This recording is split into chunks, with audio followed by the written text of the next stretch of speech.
on what are the major things that we have to know in this section before we move on. And this section's categorized, differently in different textbooks and that kind of thing, but we're going to cover a lot of the components surrounding inflammation here. So we'll talk about the acute inflammatory response. We'll end with the chronic inflammatory response, which doesn't have quite as much information, but we'll touch a little bit on granulomas. And then in between, we'll talk a little bit about neutrophil migration and then some disorders of leukocyte migration. Okay, so just starting off here with the acute inflammatory response. The big thing is, let's start big picture and then we'll kind of narrow things down. So the big thing is, how does this whole acute inflammatory response take off? And if you've been watching the video series so far, we've kind of already talked about it a little bit. So we said, there might be some pathogen associated molecular pattern.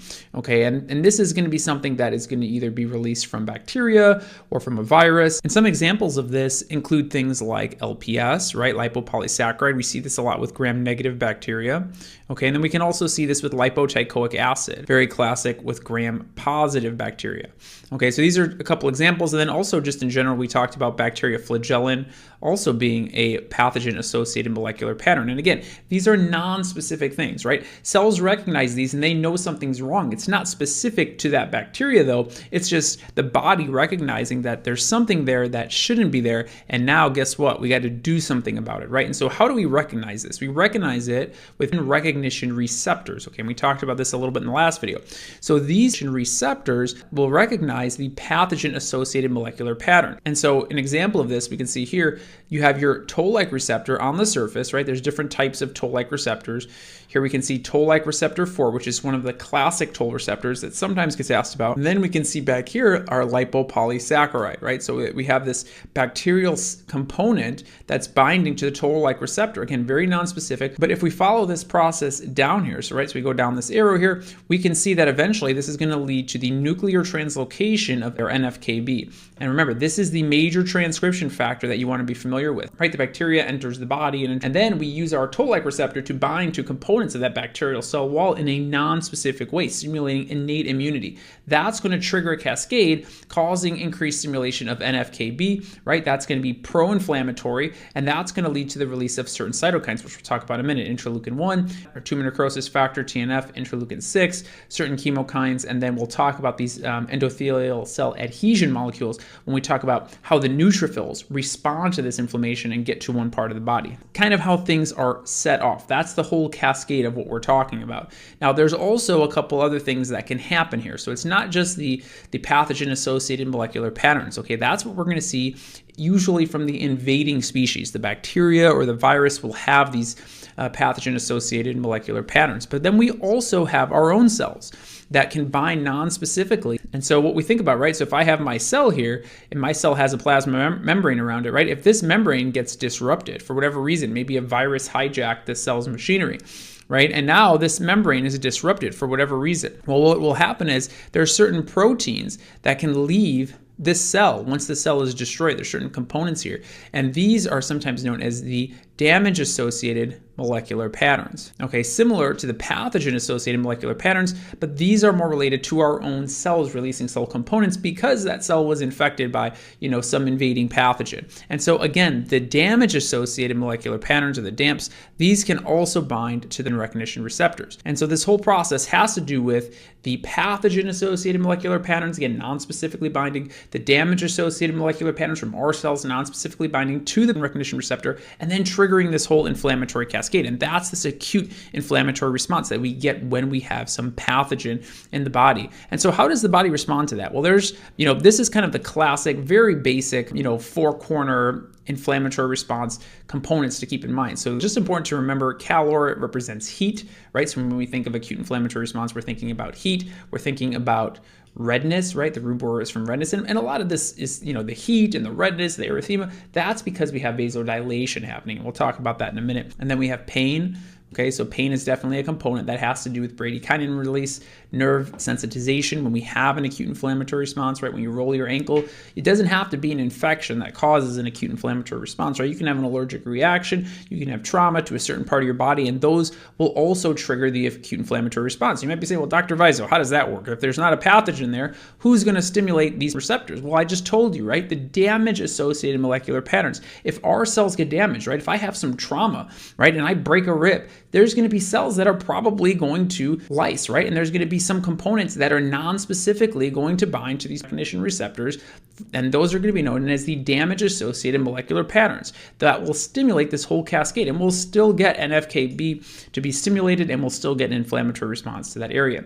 And so again, that's going to be the pain, and then we have tumor, which is swelling. So just to recap these, the calor is heat, the rubor is redness, the dolor is pain, the tumor is going to be swelling, and this all can eventually lead to loss of function, particularly if this is chronic inflammation. If this happens over a long time, there's fibrosis, right? And this is very non-specific, but again, just high level, that's what you want to think about. When you're thinking about these toll-like receptors and recognition receptors, recognize, we already talked about this, pathogen-associated molecular patterns and damage-associated molecular patterns. That triggers an inflammatory response. The classic one we talked about is toll-like receptor 4, right? Toll-like receptor 4 and LPS, lipopolysaccharide from gram-negative bacteria. That's the classic poster child for this. The toll-like receptor 4 has a co-receptor known as CD14, and these are expressed, again, in phagocytes of the innate immune system. These are the cells that are going to be kind of looking for these pathogen-associated molecular patterns. And again, this all leads to NF-κB nuclear translocation, as we saw here. And then that translocation is going to stimulate the transcription of a lot of the cytokines that will then trigger the inflammatory response. Okay, now some other things that you just want to kind of keep in mind here, big picture. So the arachidonic acid pathway. Now you can make a whole video just on this alone, but I just want to remind you that there's two kind of segments that we talk about when we talk about arachidonic acid as a precursor. The lipooxygenase pathway, and the big thing, the only thing I really want you to take away from this, we're just going high yield here. We're going to go down our pathway of our leukotrienes. The big leukotriene to remember here is LTB4. LTB4 is going to stimulate neutrophil chemotaxis. Now you know me, I like to think of things in terms of threes. So LTB4 stimulating neutrophil chemotaxis, that's one of the big three that are going to stimulate neutrophil chemotaxis. And if you're not sure what that means, I always think of the end of the term like taxi, right? So you kind of have taxi in the name here. Neutrophils taking the taxi to where they need to go. Okay, so neutrophils are going to get signals, that's where the chemo comes in, chemical signals that taxi the neutrophils to the location where they need to go. So if you have inflammation, neutrophils are kind of like the first responders. If there's a car accident, right, you have your first responders, your EMS, that go out to the scene. Well, that's kind of what your neutrophils are. They're the first ones on the scene. There's chemicals that are going to taxi them to the scene. Okay, and LTB4 is one of those three major taxis to get it there. The other thing on here is the cyclooxygenase pathway, and we're going to talk about this in a lot more detail. There's a lot of specifics here, but the point that you really want to know, just taking away from this big picture, is that prostaglandins are going to get stimulated, they're going to get released. The big repercussion of this really is that you'll see that TXA2, thromboxane A2, is going to also be released, right? You're going to have increased levels of thromboxane A2. And remember, TXA2, if you go to the hem-onc videos, this is going to lead to platelet aggregation. It's going to help platelets get together and aggregate. And this is why when you give a patient an NSAID, for example, so if you give a patient an NSAID like aspirin, for example, okay, so let's just say aspirin here. So aspirin is going to irreversibly inhibit a component of this cyclooxygenase pathway, right? And so by doing that, it's also going to inhibit the formation of TXA2. Okay, so that's what NSAIDs are doing. They're inhibiting cyclooxygenase, right? You might remember, if you think about the pathway of NSAIDs, they are COX inhibitors, right? They're going to inhibit the cyclooxygenase pathway. And this is the same pathway that we're talking about right now. That's why these are anti-inflammatories. What does NSAID stand for? Non-steroidal, right? They're not steroids. It's not a glucocorticoid. They're non-steroidal anti-inflammatory drugs. And they're anti-inflammatory because they're inhibiting the inflammatory process by inhibiting this pathway right here. And they're also sometimes given to decrease platelet formation, right? That's because it'll eventually inhibit the creation of thromboxane A2.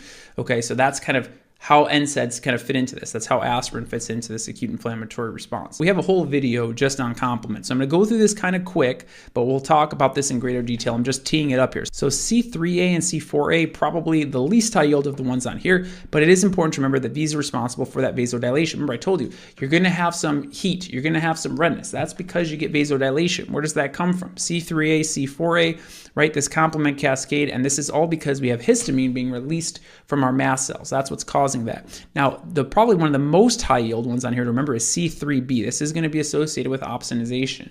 And I know I touched on this before, but remember, you got to tag your bacteria before you digest it. That's what opsonization is doing. So if we have some bacteria here, right? We have some bacteria, and let's say we want to mark this bacteria for destruction. Well, there's two major ways you can do it. You can put complement on top of that bacteria, right? You can put C3b, and that's going to mark this bacteria for destruction. Now, the other thing that you can do that's very effective is you can use IgG.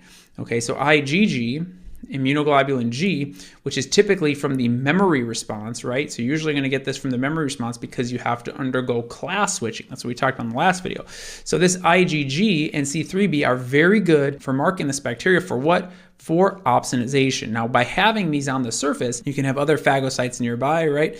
You can have a phagocyte nearby here, and this phagocyte now knows to destroy this bacteria or to phagocytose it because it's marked for destruction. And the other thing that can happen is your complement can eventually lead to the membrane attack complex forming on that bacteria. So remember, the membrane attack complex is the kind of the terminal part of complement. So it's C5b to C9. That's going to make the membrane attack complex, and that can also destroy, can basically punch holes into the cell wall of that pathogen. Okay, now I said C3b is one of the most high yield things to remember here in the complement section. The other major thing you want to remember is going to be C5a. Now, C5a is important because it kind of does a couple things, but the big thing it does is it's going to cause neutrophil chemotaxis. And where did we hear about this? We heard about this with LTB4. So LTB4, C5a, remember I said, I promised there's going to be three major chemotactic factors for neutrophils, C5a, LTB4, that's two of them. Okay, so we got two of them. We're going to get the other one as we keep going here. Also, C5a, what else does it do? It also causes vasodilation, very similar to C3a and C4a. So you can just remember C3a, C4a, C5a, they all pretty much do the same thing. The only difference is C5a is the high yield one because it's very good at causing neutrophil chemotaxis. It gets neutrophils to the scene of the crime, okay? Now, bradykinin and Hagman factor, I'll talk about this more coming up, but the big three things you want to remember about this, bradykinin in particular, remember that bradykinin is associated with increasing pain sensitivity. That's very important. Now, it also does other things, increases vasodilation, vascular permeability, but the thing that they love to ask about bradykinin is that it increases the sensitivity to pain. Okay, so remember that. Now, inflammatory cytokines, we have a whole video just on cytokines again.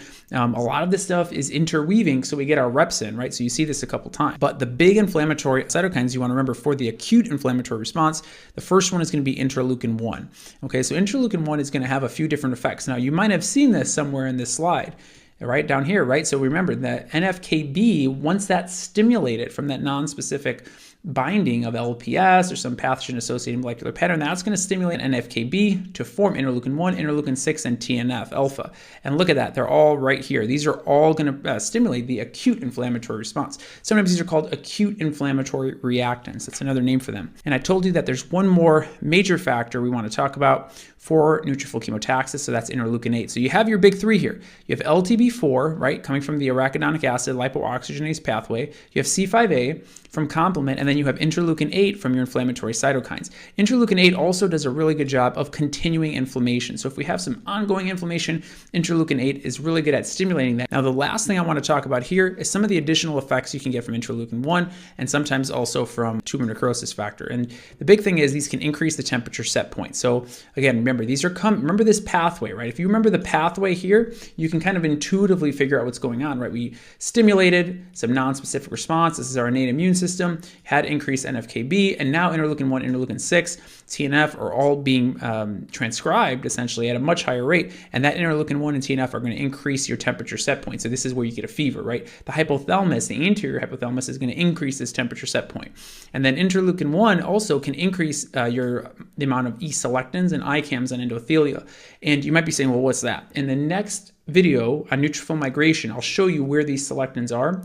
Essentially, these different molecules are helping either kind of slow down neutrophils as they get to the blood vessel or kind of lock them in one place and have a tight adhesion so that the neutrophils can get to that location. And so you'll see interleukin 1, tumor necrosis factor, will help more of those proteins sit on the endothelium so you can get more neutrophils into the area of inflammation faster. Okay, and the last thing on here, damaged endothelial cells. So when a cell is damaged, it's just important to remember this. We talked about this a little bit in cardiology, but you increase your nitric oxide. And the whole reason for that, remember, CGMP is going to cause smooth muscle relaxation, and so you're going to end up with vasodilation. Okay, so you can get vasodilation of the vascular smooth muscle. And then also, the other thing that's going to happen here is when there's cells that are damaged, when there's endothelial cells that are damaged surrounding that area of inflammation, you can increase the number of adhesion proteins. These are your adhesion proteins. Okay, so these can get increased from interleukin 1, from TNF alpha. They can get increased just because there's damage there. And again, the whole point of that is you can get more neutrophils to kind of slow down as they hit that endothelial wall so they can go into that location. And I'm going to show you some really good images of that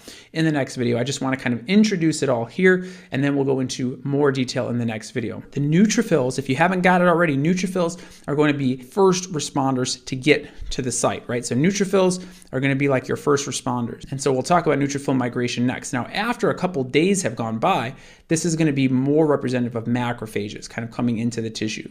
Okay, so as some time goes by, we end up with macrophages. And so this is kind of the general concept. Like I said, we'll hit on this more in the next video.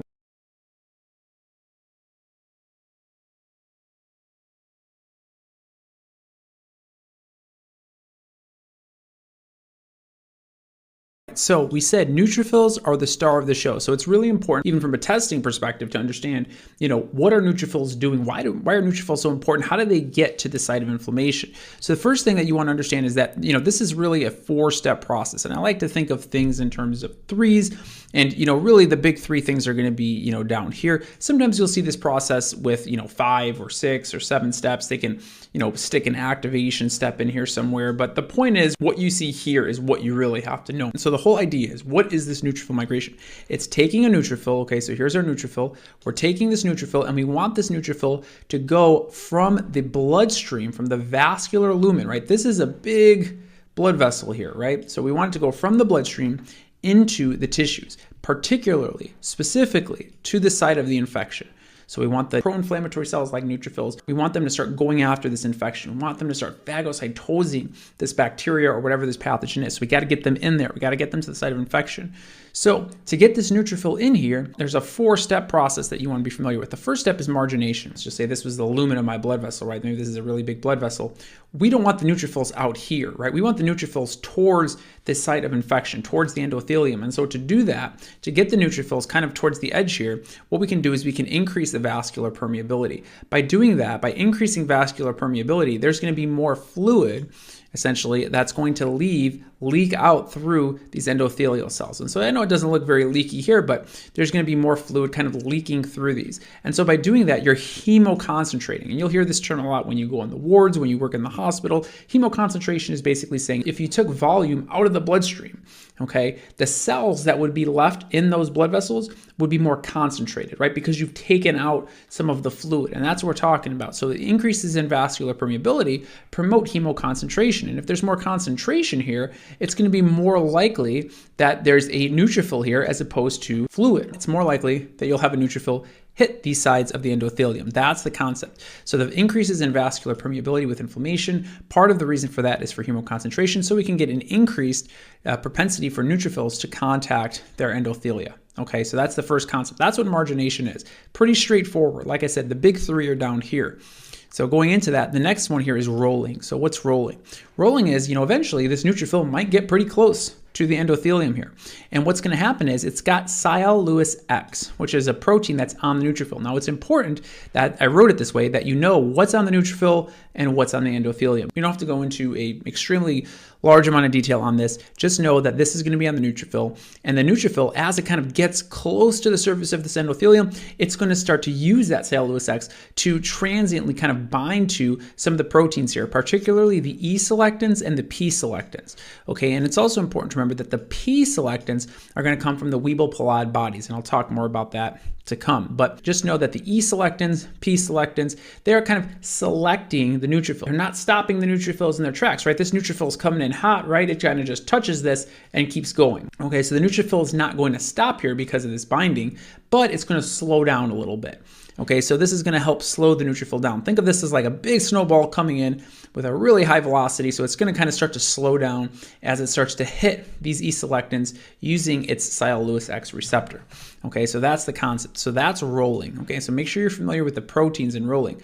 Now, once we get through this rolling phase, eventually we slow this thing down so much that it links into one of the integrins here, and it just completely stops moving. So we're essentially going to have an adhesion moment, right? A tight adhesion where this thing is not going to move at all. And this tight adhesion is from a combination of two things.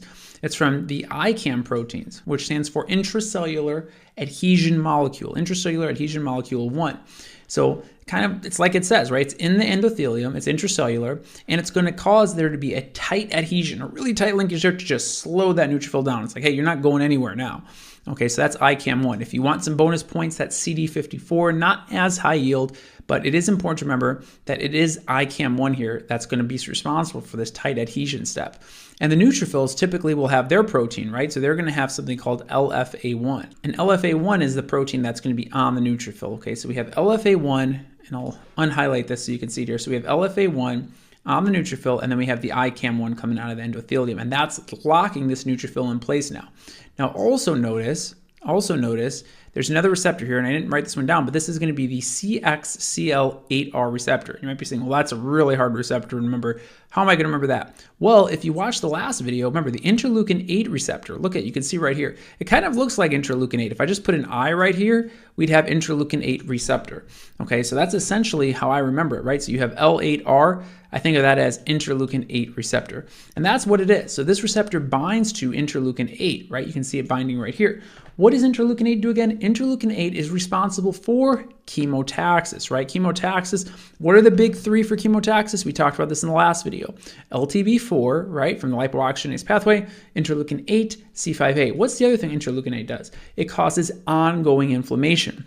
So if there's a lot of interleukin 8 here binding to this receptor, potentially, it can help stimulate ongoing inflammation and get these neutrophils to go through chemotaxis into the site of infection. So that's what's happening here. Okay, so that's this tight adhesion step, largely driven by intracellular adhesion molecule 1 binding to LFA. Now, there's also a couple different receptors that you might see. You know, there's a lot of variants here. MAC1 tends to be more asked about with macrophages, just like the name implies. MAC1, macrophages. So macrophages have a similar process, but it's really the neutrophil migration that's the heavily tested one. So that's what we're focusing on. Now, the last step here is transmigration. And it's just like it says, right? We're migrating between these endothelial cells to get this neutrophil to the site of infection. The whole goal from the beginning was to get this neutrophil in down to the site of infection. And this one's kind of easy to remember because it's the same receptor. It's PCAM1, which essentially stands for platelet endothelial cellular adhesion molecule 1. Now, I know that doesn't directly make complete sense with, you know, a neutrophil migrating through here, and so it's kind of tricky, but I always remember PCAM is kind of like the bigger CAM. ICAM is the first CAM. So ICAM is for like tight adhesion, then PCAM comes after that because it's bigger. Okay, because it's a bigger word. I know it's kind of simple way to remember it, but sometimes simple is good, right? So PCAM1 is going to be responsible for this transmigration. So what this neutrophil is doing is once we lock it in place, we say, hey, you're not going anywhere, that interleukin 8 is going to say, hey, come this way. This is where we want you to be. This is where there's going to be a site of infection. We want that neutrophil here, right? That's what's happening right here. Neutrophil says, hey, I have nowhere to go anyway. I'm locked in. So the neutrophil is then going to transmigrate using this PCAM receptor between endothelial cells to the site of infection. Okay, and that interleukin 8, you can see it all over here, that's basically telling this neutrophil where to go. Interleukin 8, LTB4, right, and then C5a. And another term you'll see kind of synonymously used in this step is this term diapedesis, which is very frequently used kind of when the neutrophil is between these two steps. So you might see diapedesis in there, you know, in terms of terminology, but the big stuff you have to know is what's already on the slide here. All right, so now that we talked a little bit about neutrophil migration, we're gonna kick things up a notch and just talk about some of the pathologies associated with it. There's a bunch of different types of this. I don't wanna go into all the details on the different ones. I wanna just talk about the big one that you have to know, and that's leukocyte adhesion deficiency type 1. And if you really wanna read up on the different types, you know, we can go through that. In step 2, we'll probably go into more detail as it tends to be more pertinent there. So if you have an absence of LFA1, remember what LFA1 did, right? LFA1 was what bound to ICAM1, right? So remember ICAM1, LFA1, that's this binding right here. So you can see there's like an exclamation point right here. If we don't have LFA1, right? If we don't have this receptor to bind to ICAM1. We can't lock in that neutrophil so that eventually can undergo crawling diapedesis and transmigration. We can't do that if we don't have LFA1.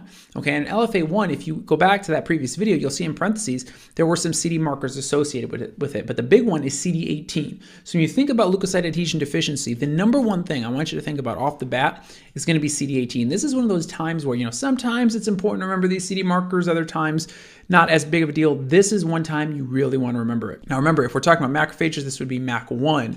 Okay, so MAC1 usually more so on macrophages, LFA1 more on neutrophils. But the big point is you're unable to have a tight adhesion step. So basically from step 3 on, you're kind of in trouble, right? Because you can't lock this neutrophil in. The whole idea was these neutrophils are coming in pretty fast. You slow them down with the E-selectins binding to Sial-Lewis X and possibly P-selectins, right? Then you lock things in with the ICAM1, the intracellular adhesion molecule 1. You lock things in with that. Now, if ICAM1 is there, but the receptor that it binds to is not, well, that's a problem. That neutrophil is not going to get locked in. You're not going to get it to the site where it needs to go. So the problem is by not locking this neutrophil in, it just ends up kind of leaving this area, or at least a lot of them do. And they don't end up going through these later steps to get to the site of infection. Now, if you think about it, right, if you don't get neutrophils to the site of infection, that's going to be a problem. These patients are going to have recurrent infections. We're never going to get to a high level of immunity from certain infections if we can't even get the first responders to the site of infection. So that's why you have these recurring infections. But the most important thing to remember, there's a lot of different diseases that present with recurring infections, as you'll see in this immuno unit. But the big thing here is there's an absence of pus. This CD18 and absence of pus, that's pretty much the most important things that you have to know about this disease, okay? And because this is very unique, right? So if you think about it, like what is pus, right? So if you have, a dermal infection, you say, oh, what's pus, right? What's in it? Well, it's mostly going to be dead neutrophils, right? A lot of pus is really just dead neutrophils. You can imagine, right? If you don't have neutrophils going to your infections, well, you're not going to have them in the pus that's going to come from those infections, right? Because they never got to the infection to begin with. So that's why you have the absence of pus. You have absence of pus because you have absence of neutrophils, okay? And so you can also see impaired wound healing here. And then another big thing, if you had to put in a third thing besides CD18 and absence of pus, the umbilical cord being delayed in terms of its detachment.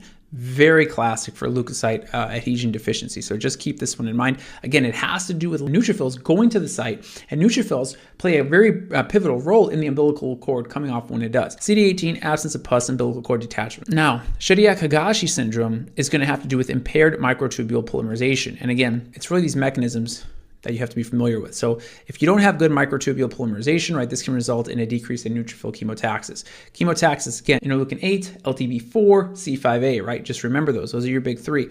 Okay, but this process is impaired. So it's the same concept here. You're just not going to get neutrophils coming to these sites because you're not able to get neutrophil chemotaxis working the way that it should. Okay, so that's the first thing. The next thing here, and there's kind of two major problems, is you have lysosomal dysfunction. Phagolysosomal fusion, remember we talked about you digest the bacteria into a phagolysosome and eventually you're trying to break it down using things like respiratory burst, things that we've talked about already. And so again, there's dysfunction in doing that. And so you get these really enlarged vesicles because you're pretty much just housing components of these pathogens, but you're not really breaking them down. And this is due to a defect in the LIST gene. And so LIST is for lysosomal trafficking gene defect, okay? So again, combination of this impaired microtubule polymerization and lysosomal dysfunction, just some things to remember when you're talking about Shediac-Higashi syndrome. Autosomal recessive, I always tell people, I don't remember autosomal recessive diseases. I remember all of the X-linked dominant, X-linked recessive, and autosomal dominant. Everything else is going to be autosomal recessive. So this kind of just fits in with everybody else. Now, in terms of the presentation, again, recurrent infections. And there's a lot of things, like we said, that present with recurrent infections. So this doesn't make anything stand out from the bunch. However, the things that do stand out are partial albinism. Okay, so if you have a patient that has silvery hair or they're photophobia, right? And they don't like to be in the sun or it's painful for them to be in the sun.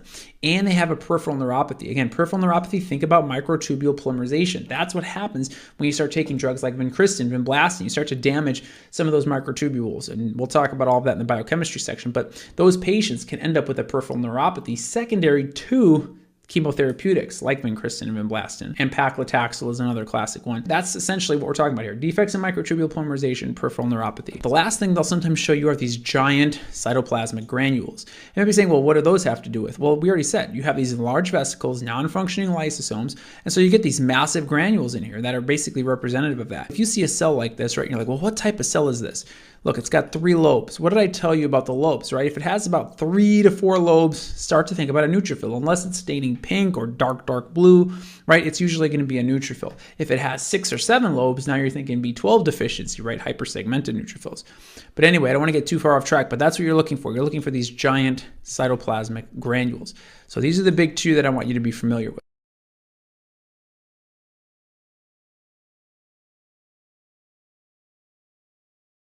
So we talked about acute inflammatory response. Let's wrap things up with the chronic inflammatory response. And so this is going to be a little bit simpler in terms of, how much you have to know. You just really have to know some of the big players here. But what I do definitely want to hit on here are going to be granulomas. And so we'll talk about that in a second.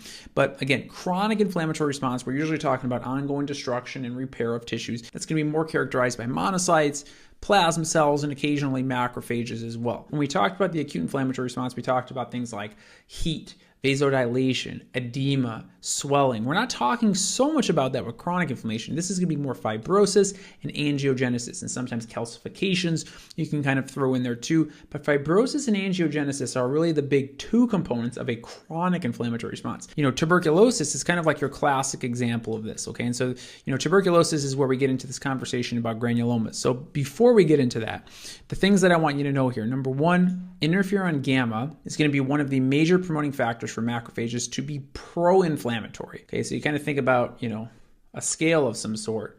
Okay, so you think about a scale of some sort. You can think of interferon gamma as being on one side of this scale. Okay, interferon gamma is going to kind of be over here.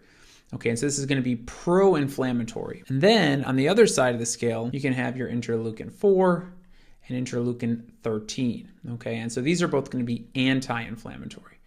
Okay, so you have your pro-inflammatory, and then you have your anti-inflammatory, okay? Interleukin 4, interleukin 13 being more anti-inflammatory. And you can see that the pro-inflammatory, right? So the pro-inflammatory response, that's going to largely be driven by T helper 1 cells. Okay, so I'm going to put a T helper 1 cell, and that's what's going to be releasing this interferon gamma. Okay, on the other side of that, the T helper 2 cell, okay, the T helper 2 cell, you can see is going to help decrease the inflammatory response. Okay, so 1, 2, right? Interferon gamma, primarily pro-inflammatory. Interleukin 4, interleukin 13 are going to be more anti-inflammatory. And then we already talked about a lot of the other factors down here that are going to help stimulate the acute inflammatory response, which is not necessarily, going to be the same as what we're talking about here. But we talked about interleukin 1, interleukin 6, and TNF being the big 3 that are going to kind of kick the party off for an acute inflammatory response. Remember, these are all synthesized by NFKB, and that would be more of the acute inflammatory response. Okay, let's get back to this slide, though.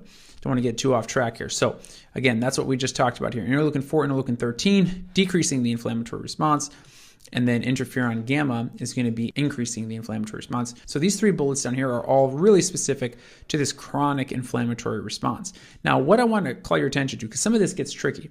So FGF stands for fibroblast growth factor. Fibroblast growth factor is not the thing that's typically increasing fibroblast collagen synthesis. The thing that normally does this that gets asked about is going to be platelet-derived growth factor. Okay, so this is why this is kind of tricky. The platelet-derived growth factor, remember, is the thing that's primarily increasing fibroblast collagen synthesis. That's what's responsible for this fibrosis that you're going to see. Okay, so that's going to mostly be platelet-derived growth factor, not fibroblast growth factor.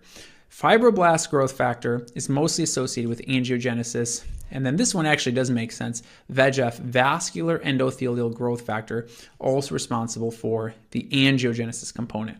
Okay, and you'll see VEGF when we talk about certain medications, when we talk about cancer. The big one is bevacizumab, or commonly known as Avastin, that targets VEGF, but we'll talk about that coming up. The other big one, now this is probably the single biggest cofactor here that I want you to remember from this slide, and this is going to be tumor growth factor beta. This is really going to be the kind of the poster child for chronic inflammation and also wound healing to some degree.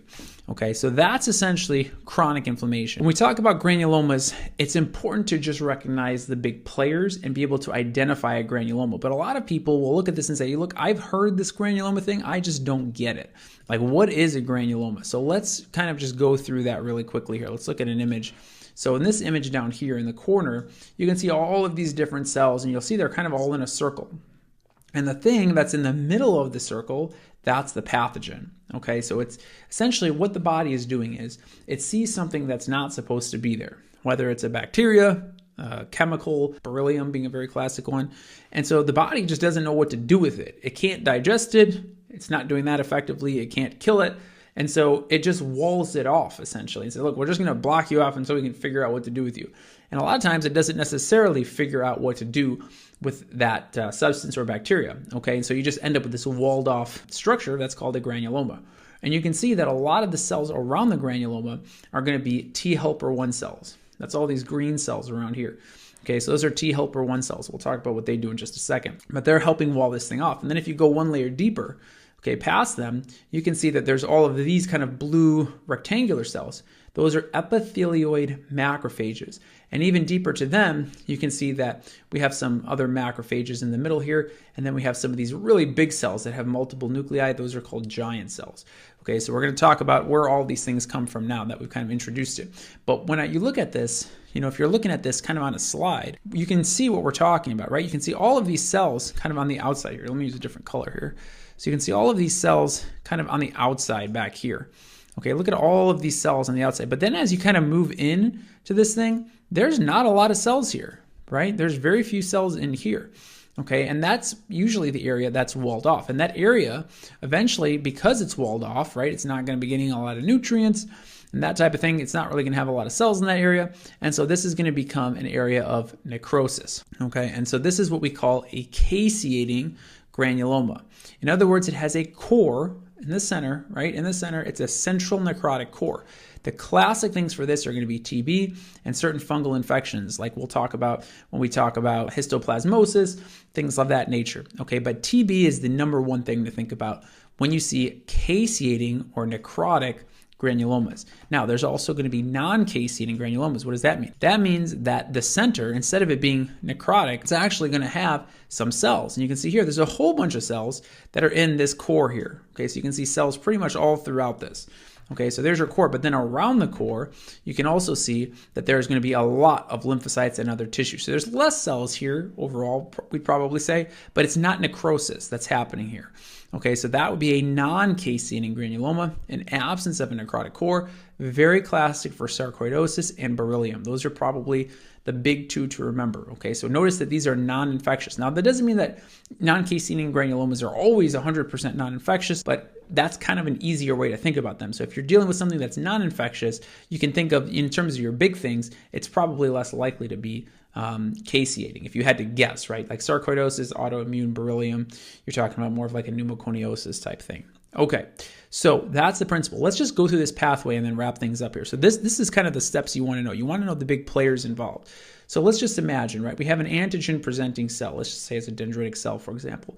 So we'll talk about all these receptors here coming up. But the antigen presenting cell, we already talked about this. What does it do? It's going to present this antigen to a CD4 positive cell. So maybe it, digested one of these mycobacteria from tuberculosis, and now it's presenting it to this helper T cell. Okay, and we know this is a CD4 positive helper T cell. So we know that it must be binding one of these receptors to MHC class 2. Right, we talked about that previously. Okay, so anyway, it's going to bind here, and the antigen presenting cell is going to say, hey, here's some interleukin 12. Why don't you turn yourself into a T helper 1 cell? So this interleukin 12, okay, is going to help stimulate the CD4 positive T cell, which is pretty much naive at this point. Now it's going to get activated, and it's going to turn into a T helper 1 cell. Okay, so again, antigen presenting cell binds to the CD4 positive helper T cell, plus interleukin 12 turns it into a T helper 1 cell. And remember what we said. T helper 1s, what do they do? Pro-inflammatory. What are they going to release? Interferon gamma. So here you go. Surprise, surprise. T helper 1 cell releases interferon gamma. What else did I say about pro-inflammatory molecules? Remember, TNF alpha is in that conversation. So interferon gamma, TNF alpha, they're going to help stimulate macrophage activation. You can see that here. Here's your T helper 1 cell, releases interferon gamma, releases TNF alpha. The macrophages that are formed from monocytes, right? You're going to get them to be activated. Okay, and that's all because of interferon gamma and TNF alpha, and we know that because they're pro-inflammatory. Okay, so that's the concept. So you want these macrophages more active because you have some antigen that you identified. Okay, so the T helper 1 cells are helping kind of stimulate that pro-inflammatory response. So the macrophages at this point, now that they're activated, they're going to go after this bacteria, right? They're going to go after whatever it is that this antigen is coming from. And these macrophages, in the process of doing that, will also release more TNF alpha. Remember what TNF alpha is doing. It's kind of your big three acute inflammatory reactants, right? We already talked about them: interleukin 1, interleukin 6, and TNF alpha, right? These are like the big three that are going to be responsible for increasing the temperature and setting off a lot of these acute phase reactants. What happens is, as these macrophages are trying to digest this material, a lot of the times, if we're having a tough time digesting this bacteria and we start wanting to wall this thing off, we start forming these macrophages that actually resemble an epithelial cell. And so they're called epithelioid cells.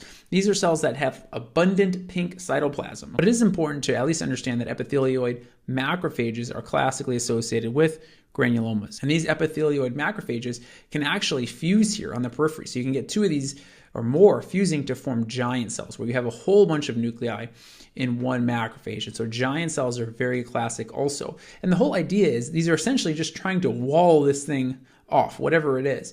Okay, and so that's why we're forming these kind of rectangular epithelioid cells and eventually fusing to form giant cells to kind of just block this thing off completely. And what maintains the granuloma? We already said TNF alpha, these macrophages releasing TNF alpha, T helper 1 cells releasing TNF alpha, because we can't break whatever it is down. We're stuck. We're in this repetitive cycle. And the other thing is interleukin 12. So we have a lot of interleukin 12 being released. The antigen presenting cells keep presenting this thing. Hey, we're presenting this thing, but nothing's happening, right? And so this just keeps perpetuating this whole cycle, the TNF alpha and the interleukin 12. Okay, so those are pretty important cofactors to remember when you're talking about granulomas. Interleukin 12, TNF alpha. 15 seconds to pause the video, read the question, and then we will go through the answer.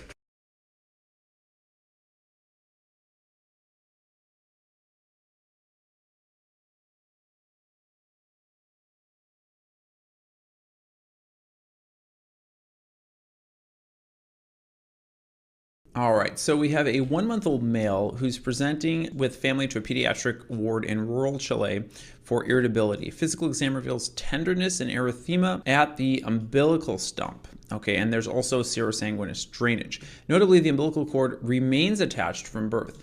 This is a particularly high-yield couple findings here, which we'll talk about in a minute. But the big thing that I want you to take away from this, anytime you see the umbilical cord being attached from birth, especially when we're 1 month out, and when you see tenderness, erythema, some sign of infection at the umbilical stump, this is all very, very classic off the bat for leukocyte adhesion deficiency. So this is one of those situations where, again, when we start to see certain findings, what jumps out at you in terms of the presentation, there usually are certain key kind of things you're looking for, and this is definitely one of those things. Okay, just to continue here, so we have some induration is also noted at surrounding tissues. Okay, so certainly some evidence of an infection at the umbilical stump. Examination of the tympanic membrane reveals a bulging tympanic membrane with opacification and loss of light reflex. So essentially, when you see a loss of light reflex and you see a bulging tympanic membrane being mentioned, this is kind of the way that examiners will sometimes test acute otitis media. So I'll just put AOM here for that.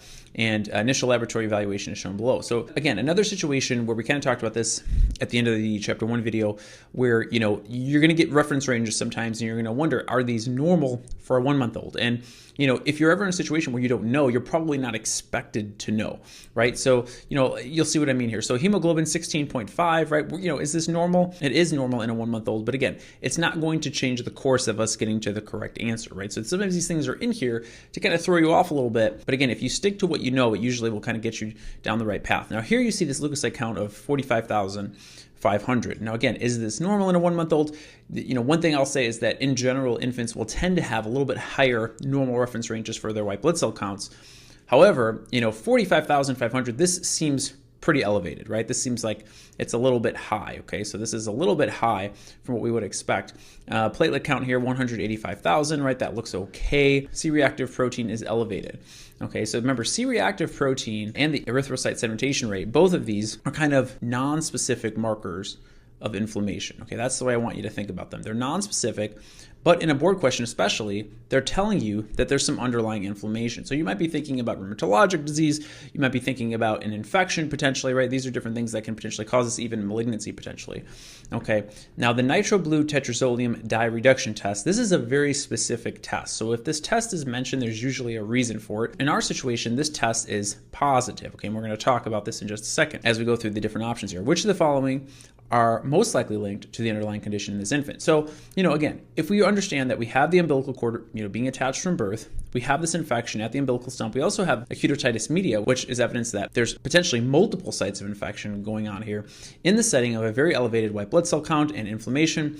This is all very suggestive of leukocyte adhesion deficiency. And there are some other pathologies that kind of run very closely to this, and so we have to be able to distinguish them. But just going back to leukocyte adhesion deficiency, we kind of talked about this. There's some key findings that we're looking for. The number one thing is delayed umbilical cord detachment, right?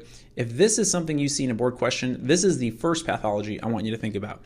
Now, there's certainly other findings, but again, this is the kind of the hallmark finding. When we see delayed umbilical cord detachment, we're immediately starting to think about leukocyte adhesion deficiency. Now, of course, recurring infections is certainly something we can see, right? Particularly if the infection is at the umbilical stump. That would be very classic. So an infection at the umbilical stump and then potentially at other sites, maybe a skin infection, right? Acute otitis media. Those are all things that are very classic. The other thing that is very classic is in the setting of these infections, we usually will have absent pus, right? You're usually not going to mention pus. And, if you kind of think about leukocyte adhesion deficiency, if you're thinking, well, why is there no pus?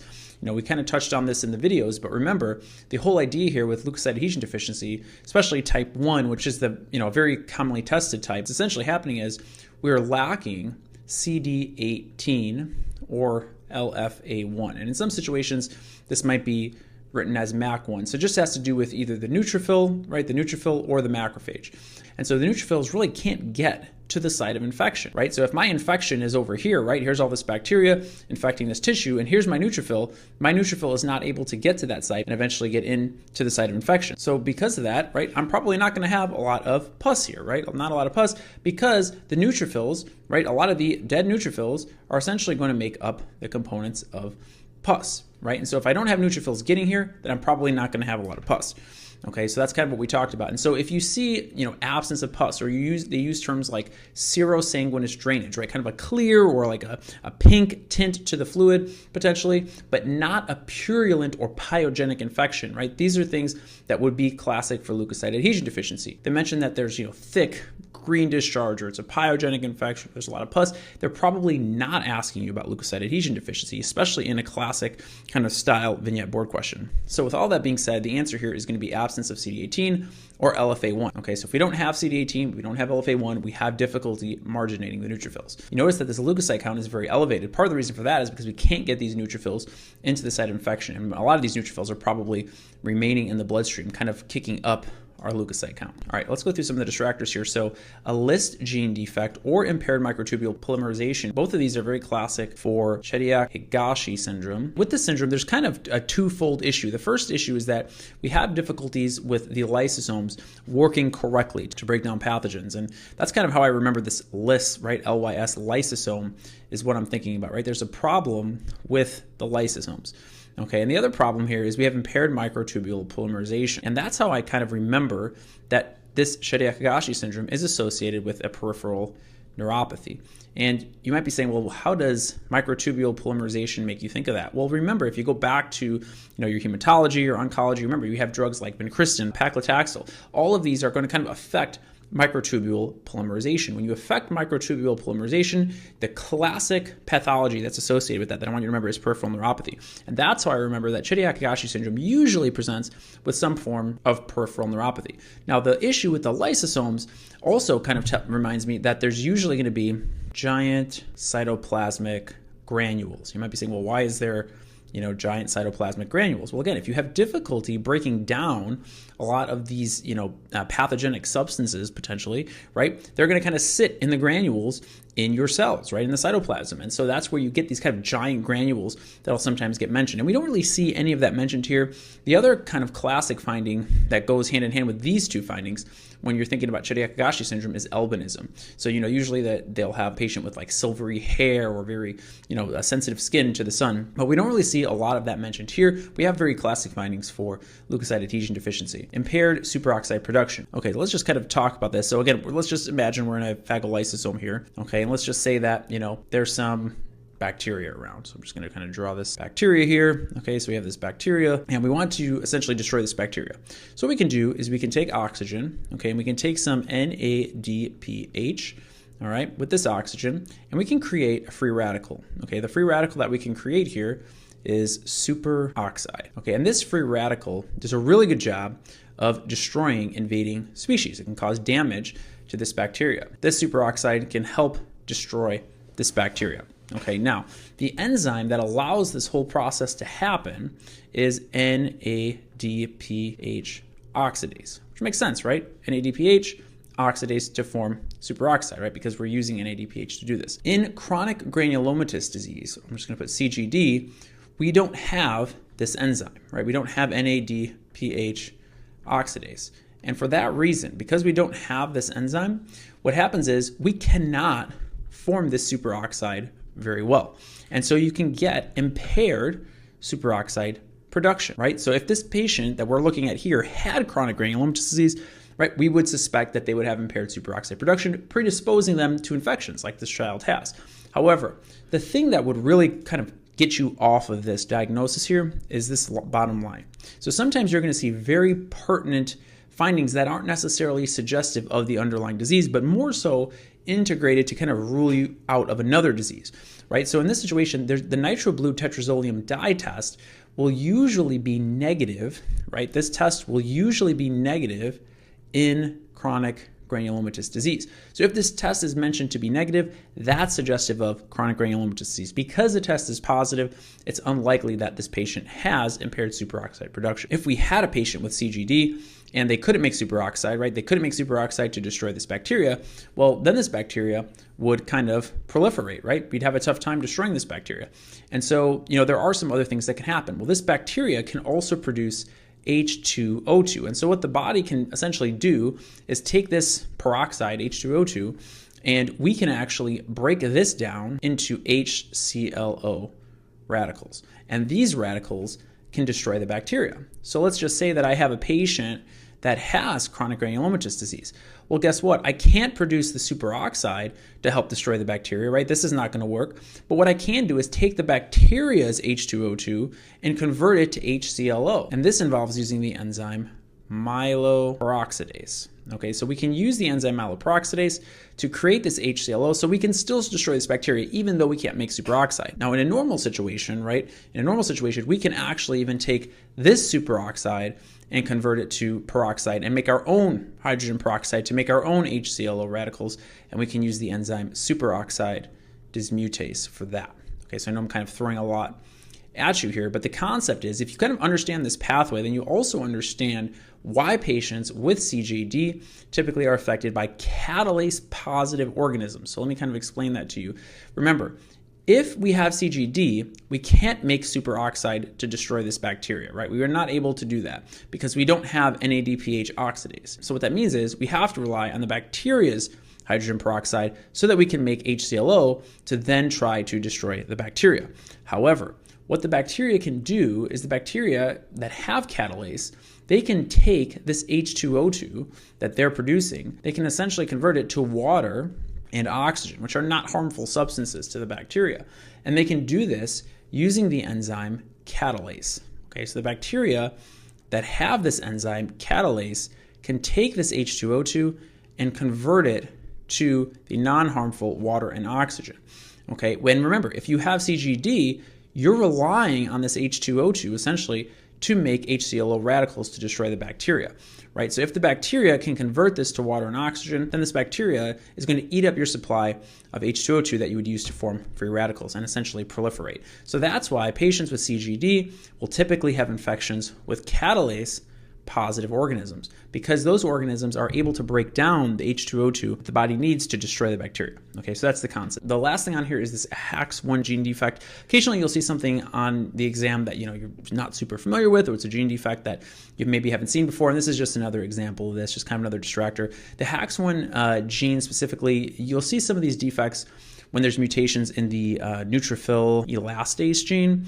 And what this can sometimes do is this can sometimes cause the patients to have, a pretty severe neutropenia. And typically they'll present with, really low absolute neutrophil counts, or ANCs, and these will be like less than 200. In this situation, we have a really high leukocyte count, so that would argue against that. And again, this is more of, kind of just another distractor. You're not expected to know all the details about HAX1 gene defects. You're just expected really at the end of the day to make this association, right? This is the key association, and then kind of go through some of these options, and you should be able to rule out most of the other distractors. Hey everybody, Dr. Viso here. In this video, we're going to talk about cytokines. And this is one of those chapters where it's really good to use the immunology bites that you'll see on the site. Those will really help you kind of categorizing some of this information. This is one of those areas where you want to use flashcards or something to remember these. But what I'll say overall is if you can classify this information and understand what these cytokines are doing in terms of communication, it makes the mechanisms a lot easier. And so we'll start with the pro-inflammatory cytokines, just because we've talked so much now about the acute inflammatory response. It's going to make for an easy transition. And then we'll talk about some additional cytokines, some things that we haven't quite talked about as much yet. Going on to that, we'll talk about pro-inflammatory cytokines, like we said first. And when you're thinking of cytokines, what are we talking about? We're talking about, if you have two cells here, right? You got an antigen presenting cell, you got a naive T cell. Essentially, we're saying, what do these two cells use to communicate? And what they use is cytokines, right? So one cell can release molecules to tell a dendritic cell to do one thing or the other. And you can see different cytokines can cause different types of responses, and can cause, this dendritic cell to essentially behave differently. Okay, and so that's what cytokines are doing. They're communicating between cells.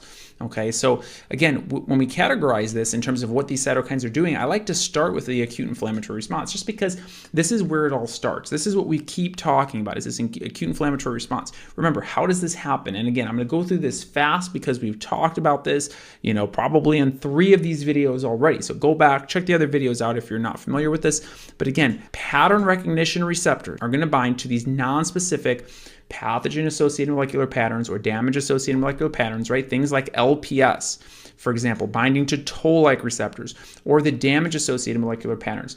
Cells that are infected with a virally infected cell, for example, that is releasing its cell contents, those contents binding to these pattern recognition receptors is going to set off a non-specific innate immunity cascade, increasing NF-κB. NF-κB is going to lead to the downstream transcription of interleukin-1, interleukin-6, TNF-alpha, leading to production of acute phase reactants and increases in temperature set point, or we can just say increase in fever, okay? And also an increase in expression of endothelial adhesion molecules, right? We've talked about this in great detail in the last video. What's the point of that? Well, let's say you have an infection somewhere, right? You want neutrophils to get to the site of that infection. You want them to get to the site of inflammation. And to do that, you need to put endothelial adhesion molecules on those endothelial cells. So when the neutrophils come in rolling, they're gonna bind really tightly to those endothelial cells and get in through diapedesis to the site of infection. And again, we talked about all of that in the last couple of videos, but it's essentially this process that causes that, right? Interleukin-1, interleukin-6, TNF-alpha. So if there's nothing else that you want to remember from this first category, if there's only one thing you can remember, it's definitely going to be this. And you're going to remember neutrophil chemotaxis is largely driven by interleukin-8, LTB4, C5a. And again, we've talked about all of this multiple times in the last few videos. But again, these are the communication pieces that the body is using to, number 1, increase temperature set point, set off an acute inflammatory cascade, and then number 2, allow neutrophils to taxi to the location of an infection. The thing that we haven't talked about as much is going to be the proliferative response. Now, when you're thinking about the proliferative response, I've got the innate response down, right? We got innate immunity. But what about my immune cells? What about my T cells? What about my B cells? What about my natural killer cells? That's going to be this proliferative response. We want those cells in the party too, right? Because they're ultimately going to help build memory responses, cell-mediated responses, humoral immunity, right? And so to do that, the number 1 cytokine you need to remember is interleukin-2. So let's just say that we have some cell here, okay? So we're just going to take an example here. Let's just say that we have a T cell here. Now let's just say that it's a naive T cell. Now you've heard this term before, right? You've seen it here too. What is a naive T cell? Naive essentially means that this T cell has not kind of run into its antigen yet. So if I were to draw a T cell receptor on here, maybe I have a unique structure here, okay? So this cell's T cell receptor, TCR, okay? So this T cell has a T cell receptor, and it's got some other receptors out here too. Let's just say it has another receptor here. This will be its interleukin 2 receptor, and you'll see where I'm going with this in a second. So what will happen is, at some point, this T cell has a very unique T cell receptor, and it might even have some neighbors here, okay? But this T cell has a different T cell receptor, okay? But it does have the same interleukin 2 receptor. So that's kind of its neighbor cell, and then maybe it has another neighbor cell on this side. Another T cell here, again, unique T cell receptor, okay? So there's a T cell receptor, but then it also has that same interleukin 2 receptor. Eventually, what can happen is, let's just say that there is some dendritic cell, okay, or some antigen presenting cell, and that antigen presenting cell, right, so this is my dendritic cell, okay, this dendritic cell is going to eventually, maybe it runs into a bacteria or some pathogen, right? And so that dendritic cell is then going to take that pathogen and it's going to display, an antigen, right? A component of that pathogen on this MHC receptor. So let's just say that this is the antigen, okay? So it's displaying out on this MHC receptor. Now, if this dendritic cell presents the right fit for that antigen to the right fit for that T cell receptor, if these two can bind and lock in, and let's just say that these two are a perfect match, this T cell will then become activated, okay? So it will go from naive to activated. So that antigen that fits nicely into that T cell receptor. And again, this antigen, if it binds here, it might not fit nicely. It might not fit nicely at this T cell. Okay, it's going to bind to a very unique arrangement of a T cell receptor. Now, what will happen is once this T cell gets activated, it says, okay, hey, look, there's a problem here, right? There's potential pathogen present. And so what this T cell will do is it can start to release interleukin 2. Interleukin 2 is going to allow for increased proliferation of immune cells. T cells will have increased proliferation. B cells will have increased proliferation, natural killer cells as well. Now, it does this in a few ways. One of the classic things that sometimes gets asked about for interleukin 2 is that it has autocrine action. Now, let's just talk about that for a second. Let's start with something that we already know. Okay, let's just say away from these cells here, there's a lymph node, okay? There's a lymph node. And inside that lymph node, maybe we have another T cell. Okay, maybe we have another T cell inside of this lymph node. I'm going to put LN down here for lymph node. And to get into that lymph node, maybe there's an afferent arteriole over here. Okay, so you got to get into the bloodstream to get into that lymph node. Now, maybe this interleukin 2 can travel through the bloodstream, right? It can travel through the bloodstream all the way to this lymph node to eventually bind to this T cell's interleukin 2 receptor. That would be an example of endocrine action. Okay, and so that's what we talk about when we talk about the endocrine system. We're talking about hormones that are traveling in the blood to get to a distant site. That's what endocrine is. If we talk about paracrine action, okay, so paracrine would be if this interleukin 2 that this activated T cell released, maybe it bound to this interleukin 2 receptor, or maybe it bound to the interleukin 2 receptor over here at the neighboring cells, the cells around this T cell. That would be an example of paracrine action. Okay, so that's paracrine. Now, if this interleukin 2 went and maybe it bound to the same cell that released it, okay? So in other words, this activated T cell is releasing interleukin 2 that is then binding to the cell that released it. That would be an example of autocrine action, okay? So I know that can be a little confusing, but the classic thing to remember when you think about autocrine action is interleukin 2 is the one that usually is going to get asked about in relation to autocrine action. Now, interleukin 3, okay, remember in the very beginning, the series when we talked about, okay, this is kind of the lymphoid lineage, your myeloid lineage. When you're thinking about interleukin 3 in general, just high level, you're usually talking more about, stimulating the bone marrow to release some of those cell lines that we're going to talk more about in hematology. Okay, so I think of interleukin 2 more in immunology. I think about interleukin 3 more in hematology. Okay, so we'll make more distinction on that as we go into hemonc. But that's kind of my way of thinking about it. It's going to increase hematopoiesis. This is your acute inflammatory response, more of the innate response, proliferative response. Now we're starting to ramp up into a specific T helper response, which we'll go into next. So let's just start touching a little bit on this T helper 1 response. And we actually talked about this quite a bit when we talked about things like granulomas. The T helper 1 response is going to be very closely linked to a cell-mediated immune response. And we're going to talk about this in great detail when we talk about the T cells. But in general, you want to think about kind of your end game here is CD8 positive T cells and natural killer cells. Okay, so that's where this is kind of headed, okay, this whole process, and you'll see what I mean. So let's just say, if we wanted to just explain this a little bit, let's just say that we have some antigen presenting cell here, okay? Let's just say that it's a macrophage. I'm just gonna write MO here for macrophage, and it's gonna have interacted with some pathogen. It's gonna present that pathogen on an MHC receptor. Now remember, there's 2 types of MHC. There's gonna be MHC1 and MHC2. Remember, MHC1 is gonna bind to CD8 positive T cells. Remember your rule of 8s. 1 times 8 is 8. So MHC1 binds